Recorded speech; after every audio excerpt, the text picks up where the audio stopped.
पिंपळनेर नाथापूर रोडवर Eicher tempo आणि दुचाकी अपघातात एक जण ठार झाला आहे. पिंपळनेर नाथापूर रोडवर आयशर टेम्पो आणि दुचाकीच्या झालेल्या भीषण अपघातात एक जण जागीच ठार झाल्याची घटना घडली आहे. या प्रकरणी परिसरात मोठी हळहळ व्यक्त केली जात आहे. सदर घटना ही शनिवार दिनांक 4 जानेवारी रोजी रात्री 10 वाजण्याच्या दरम्यान घडली आहे.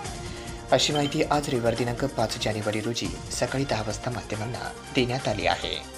बीड तालुक्यातील पिंपळनेर पोलीस ठाण्याच्या हद्दीमध्ये असणाऱ्या पिंपळनेर ते नाथापूर रोडवर भरधाव वेगात आलेला आयशर टेम्पो क्रमांक MH23AU 6254 या टेम्पोने दुचाकी क्रमांक MH44X2225 या दुचाकीला जोराची धडक दिली.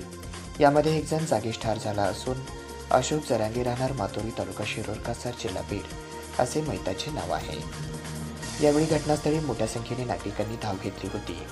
यावेळी कित्येक लांबपर्यंत वाहने ठप्प झाली होती. सदर घटनेने परिसरामध्ये मोठी हळहळ व्यक्त केली जात आहे. याचा पुढील तपास पिंपळनेर पोलीस हे करत आहेत.